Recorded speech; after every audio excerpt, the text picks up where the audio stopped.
Hey, what's up, everybody? It's Charles, and welcome you guys to another episode of the Dreamerspro Show, where we cover everything from sports, hot topics, classic debates, entertainment, and when we give you guys a fresh perspective on things and how we see them. And today, man, we're going to be continuing this story here. It's a pretty big one. But before we get into it, please make sure you like the video and subscribe to the channel if you haven't already. Now, as y'all know, there was this major blow up between JJ Redick and Kendrick Perkins on ESPN First Take the other day, and it has everybody talking about it. Literally everybody is talking about it. And it has gotten to the point that I believe it was just last night, just kind of scrolling through YouTube, and a video from Valuetainment was recommended to me.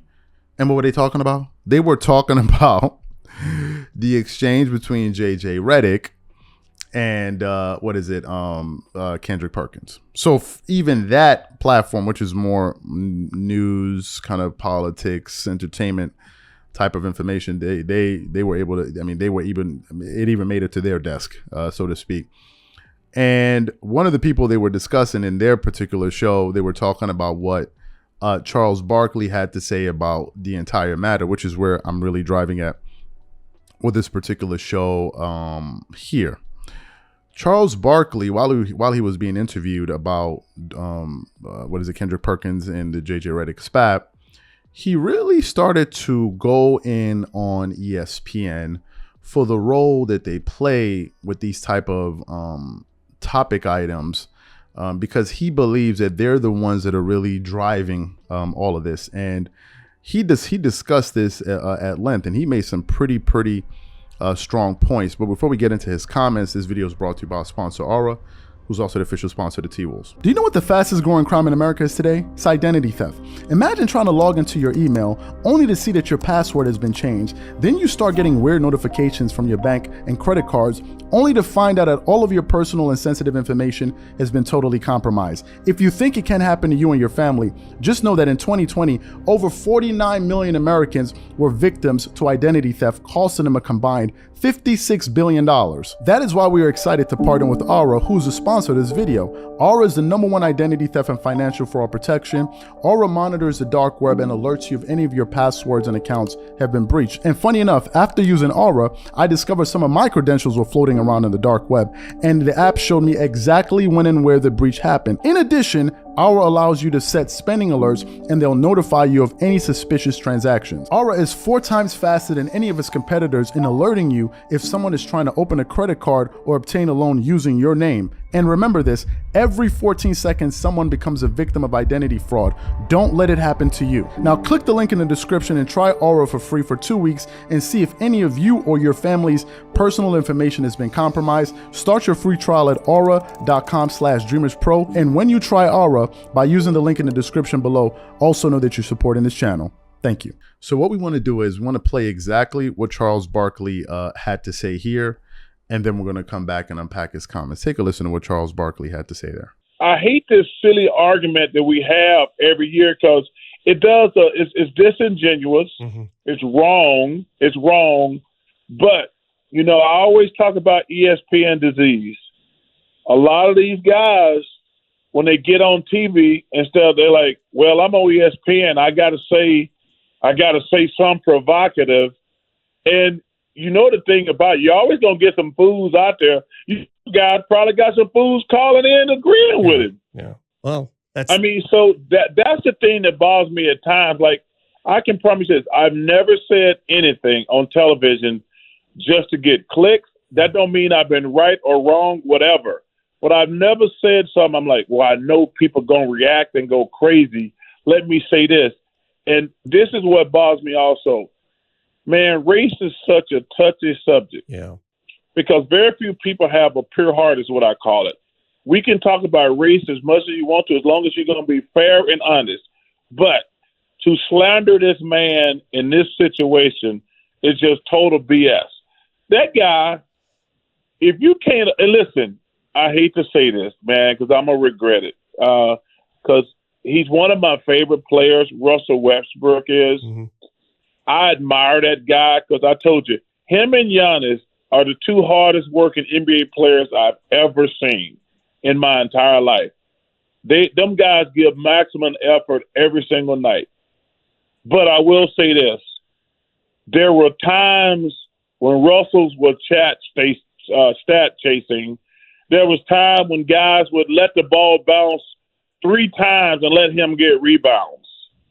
And I hate to say that because Russell, one of my favorite players ever, and I hate to say that, but he was chasing stats. I've never seen the Joker chase stats. I've never seen Aaron Gordon, Jamal Murray get out the way and let Joker get rebounds. He'd be offended. So he'd be offended. So, like I say, I hate saying that about Russell because he's one of my favorite players of all time.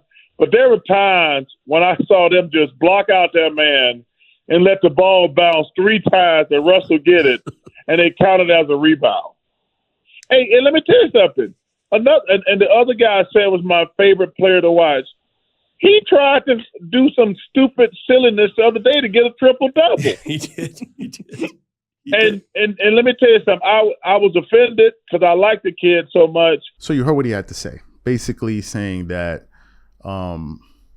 these guys are creating these type of, topics and going up there saying these type of things basically to drive views and generate ratings. Basically calling it sensationalism.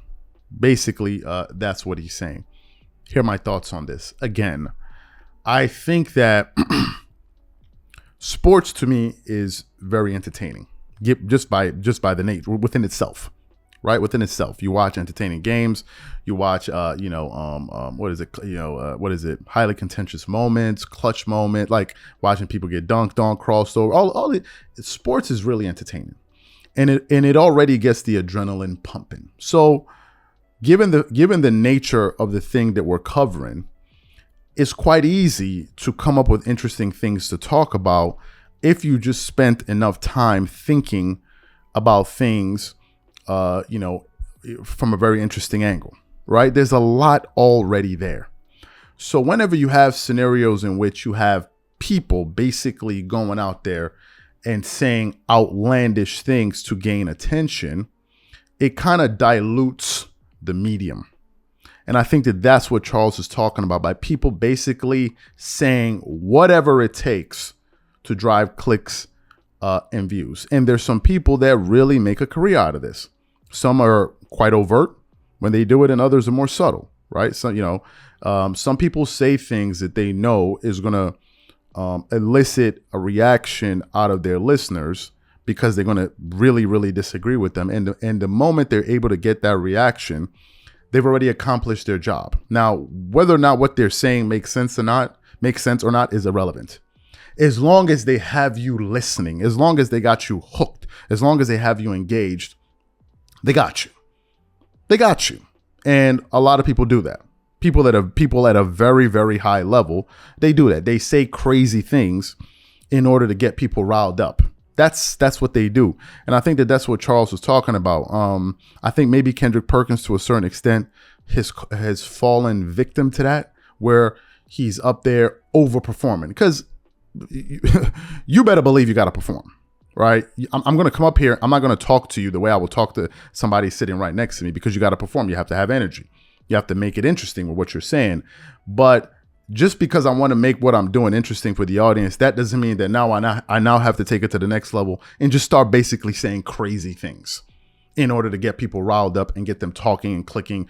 I don't have to go that far. Some people feel the need to do that. They get extremely animated.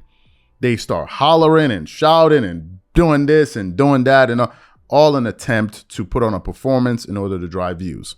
And if they can't do it through their performance, they do it through what they're saying.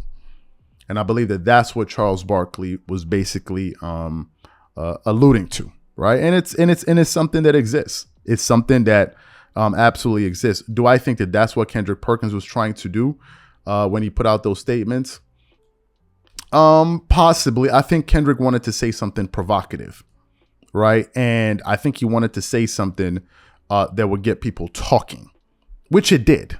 And it got people riled up. You saw JJ Redick, it got him riled up, right? So maybe that's what his aim was. Ultimately, I think that's what ESPN was, trying to do. They knew that if they put those two gentlemen on the panel to talk about that specific issue, you were going to get fireworks. The only problem is that what they were arguing about, a lot of people thought it was actually very, very silly. The vast majority of people who listened to what Kendrick Perkins had to say, a lot of them disagreed, and it had nothing to do with their race. I know blacks disagreed, whites disagreed. They just didn't agree with the point.